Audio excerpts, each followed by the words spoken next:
یہ بات تو ہم سب جانتے ہیں کہ البرٹ آئنسٹائن دنیا کا سب سے بڑا جینیس تھا۔ وہ چیز ہم انسان سمجھنا تو دور سوچ بھی نہیں سکتے۔ آئنسٹائن نے وہ سب سوچا بھی، سمجھا بھی اور ہمارے لیے اس کو آسان بھی بنایا۔ البرٹ آئنسٹائن ایک فزسسٹ تھے جنہوں نے theory of relativity, photoelectric effect کے لاز بنا کر پوری دنیا کو حیران اور پریشان چھوڑ دیا تھا۔ وجہ تھی کہ ان کو نوبل پرائز سے بھی نوازا گیا۔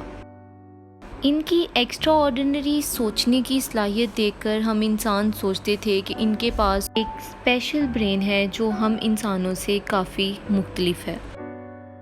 اس بات کا اندازہ آئنسٹائن کو خود بھی تھا۔ یہی وجہ تھی کہ وہ یہ چاہتے تھے کہ مرنے کے بعد ان کے کسی بھی باڈی پارٹ پر ریسرچ نہ کی جائے، بلکہ انہوں نے تو مرنے کے بعد اپنی باڈی کو جلا دینے کی انسٹرکشنز دے رکھی تھی۔ پر پھر وہی ہوا جس بات کا آئنسٹائن کو ڈر تھا۔ 18 اپریل 1955 کو آئنسٹائن کا انتقال ہوا تو جو ڈاکٹر آٹوپسی کے لیے یعنی کہ موت کی وجہ جاننے کے لیے آیا، اس نے چپکے سے آئنسٹائن کا برین نکال لیا، کیونکہ اس کو یہ جاننے کی کیوریوسٹی تھی کہ دنیا کے سب سے بڑے جینیس کے دماغ میں ایسا ہے کیا۔ ناظرین، آئنسٹائن کا برین چرانے والے ڈاکٹر تھامس ہاروی تھے۔ ہاسپٹل میں جیسے ہی ڈاکٹر کی اس حرکت کے بارے میں معلوم ہوا، ان کو اپنی جاب سے ہاتھ دھونا پڑا، لیکن جیسے تیسے انہوں نے آئنسٹائن کے بیٹے ہنس البرٹ سے اس بات کی اجازت لینے میں کامیاب رہے۔ اس دن کے بعد سے شروع ہوا اس برین کا لمبا ترین سفر۔ ڈاکٹر ہاروی ایک پیتھولوجسٹ تھے جو صرف ایک پوسٹ مارٹم کرنا جانتے تھے۔ کا صرف خیال تھا کہ وہ اتنے بڑے جینیس کے برین پر ریسرچ کر پائیں گے۔ ڈاکٹر ہاروی اپنی جاب سے تو ہاتھ دھو ہی بیٹھے تھے، اس کے بعد انہوں نے آئنسٹائن کے دماغ پر ریسرچ سٹارٹ کی۔ انہوں نے برین کے چھوٹے چھوٹے 240 ٹکڑے کر کے ریزرو کر کے اپنی بیسمنٹ میں چھپا دیے۔ ڈاکٹر ہاروی کا اکثر اس مسئلے پر اپنی بیوی کے ساتھ جھگڑا رہتا تھا، جو کہ ہر بار یہ دھمکی دیتی تھی کہ وہ یہ ٹکڑے پھینک دے گی، اور آخر کار یہی ان کے ڈیورس کی وجہ بھی بنی۔ ڈاکٹر ہاروی برین لے کر کینسس کے شہر وچیٹا چلے گئے۔ وہ ایک بایولوجیکل ٹیسٹنگ لیب میں میڈیکل سپروائزر کی جاب کرنے لگے، اور یہیں وہ اپنے فارغ ٹائم میں آئنسٹائن کے برین پر خوب اسٹڈی کرنے کی کوشش کرتے۔ کئی سال گزر گئے پر ڈاکٹر ہاروی آئنسٹائن کے برین پر کوئی خاص ریسرچ نہ کر سکے۔ الٹا ان کا میڈیکل لائسنس ہی کینسل کر دیا گیا، اور نوبت یہاں تک آ گئی کہ ان کو ایک پلاسٹک کی کمپنی میں جاب کرنی پڑی۔ انہوں نے ایک اچھا فیصلہ کیا کہ وہ آئنسٹائن کے برین کے مختلف پیسز کو دنیا کے مختلف پیتھولوجسٹ پاس ڈیٹیل ریسرچ کے لیے بھیجیں گے، لہٰذا انہوں نے ایسا ہی کیا۔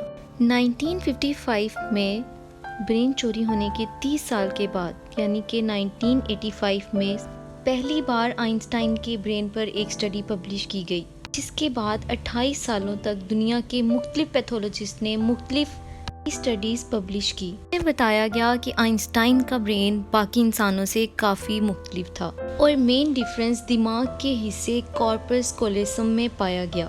یہ جاننا ضروری ہے کہ انسان کا دماغ 2 مختلف حصوں میں ڈیوائیڈڈ ہوتا ہے۔ جو بھی کام کرتا ہے وہ برین کے ایک حصے میں پہلے پروسیس ہوتا ہے، پھر برین ہمارے جسم کے اس حصے کو سگنل دیتا ہے۔ لیفٹ برین ہمارے جسم کے رائٹ حصوں کو کنٹرول کرتا ہے، کہ رائٹ برین ہمارے جسم کے لیفٹ حصوں کو کنٹرول کرتا ہے۔ علاوہ 90% انسانوں کا لیفٹ برین بولنے، سمجھنے، میتھمیٹیکل کیلکولیشنز اور لکھنے کا کام کرتا ہے، کہ رائٹ برین کے پاس کریٹیوٹی، ٹپس کو پہچاننے، آرٹ اور میوزیکل سکلز کی ذمہ داری ہوتی ہے۔ اب آپ بھی یہ سوچ رہے ہوں گے کہ اس سب میں کارپس کولیسم کا کیا کام ہے۔ فرض کر لیں کہ آپ کی بورڈ پر ٹائپنگ کر رہے ہیں یا پھر موبائل پر، اور اس دوران ہمارے دونوں ہاتھ ٹائپنگ کرنے میں مصروف ہیں۔ کچھ الفابیٹس ہمارا سیدھا ہاتھ ٹائپ کر رہا ہے تو کچھ الٹا ہاتھ۔ ٹائپنگ کے دوران آپ کے سیدھے ہاتھ سے ایک مسٹیک ہوئی تو آپ نے بایاں ہاتھ استعمال کر فوراً سے اس مسٹیک کو اریز کیا۔ اس کا مطلب یہ ہوا کہ جب ہمارے رائٹ برین سے مسٹیک ہوئی تو اس نے فوراً سے لیفٹ برین کو سگنل دے کر وہ مسٹیک ٹھیک کروائی۔ برین کے دونوں حصے جس چیز کے تھرو کمیونیکیٹ کرتے ہیں اس کو کارپس کولیسم کہتے ہیں۔ اور آئنسٹائن کا یہ حصہ باقی انسانوں سے کئی گنا بڑا تھا۔ ان کا لیفٹ اور رائٹ برین کا آپس میں کچھ زیادہ ہی اسٹرانگ کنیکشن تھا، کی وجہ سے آئنسٹائن ایک ہی وقت میں بہت سی کمپلیکیشنز کو سولو کر سکتے تھے۔ اسکولیسم کے بڑا ہونے کے ساتھ ساتھ آئنسٹائن کے برین کا پیٹرن باقی انسانوں کے پیٹرن سے کافی مختلف تھا۔ بہت سے سائنٹسٹ کا کہنا ہے کہ جس کی وجہ سے ان کے برین میں نیورونز کا فلو کافی بہتر تھا۔ نیورونز کا فلو بہتر ہونے کا مطلب ہے کہ ان کی میتھمیٹیکل پاور کافی اسٹرانگ تھی، یہاں تک کہ البرٹ آئنسٹائن میتھمیٹیکل کیلکولیشنز کو بغیر کاپی پینسل کے اپنی دماغ سے سولو کرنے کی صلاحیت بھی رکھتے تھے۔ نیورونز زیادہ ہونے کی ایک اور وجہ بھی ریسرچ پیپر میں بتائی گئی۔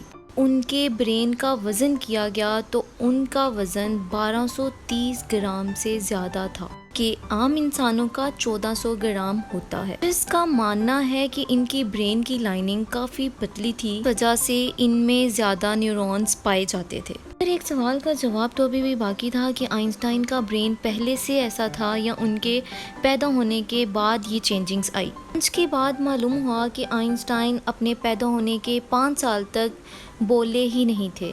دوسرے بچے 2 یا 3 سال کی عمر میں بولنا شروع کر دیتے ہیں۔ انہیں بولنا شروع بھی کیا تب بھی وہ زیادہ بولنا پسند نہیں کرتے تھے کہ ہمیشہ اپنی ہی سوچوں میں گم رہتے تھے۔ ان کے پاس چیزوں کو میمورائز کرنے کی پاور کافی کم تھی، یہاں تک کہ ان کو سمپل میتھس کے ٹیبل یاد کرنے میں بھی پرابلم ہوتی تھی۔ ایکویشنز کو لاجیکل طریقے سے سولو کرنے کے ماہر تھے کہ ان کو رٹا لگا کر یاد کرنے کے۔ لائف میں آئنسٹائن باقی ہر سبجیکٹ میں فیل ہوتے تھے سوائے میتھس اور سائنس کے۔ آئنسٹائن کے نمبر سب سے زیادہ آتے تھے۔ آئنسٹائن 12 سال کی تھے تو ان کی ایک ٹیچر اپنی جیومیٹری کی بک ان کے پاس بھول گئی۔ انگیز بات یہ تھی کہ ایک ہی دن میں انہوں نے وہ پوری بک پڑھ کر اپنی جیومیٹری کے کنسیپٹس کلیئر کر لیے۔ تو سائنس میں ان کی اتنی اسٹرانگ گرفت تھی کہ اگر کلاس روم میں کبھی وہ سوال کرنے کے لیے ہاتھ کھڑا کرتے تھے تو پروفیسرز پریشان ہو جاتے تھے کہ آئنسٹائن کے اکثر سوالات ٹیچرز کے بھی اوپر سے گزر جاتے تھے۔ سال کی عمر میں 4 پیپر پبلش کر کے آئنسٹائن نے پوری دنیا کو حیران کر دیا۔ اس کا اندازہ لگایا جا سکتا ہے کہ آج بھی سائنس ان کے ان تھیسس کے بغیر ادھوری ہے۔ ڈاکٹرز اور سائنسدان اس نتیجے پر پہنچے کہ آئنسٹائن کا برین ان کے پیدا ہونے کے بعد اسپیشل بنا، کیونکہ جب بھی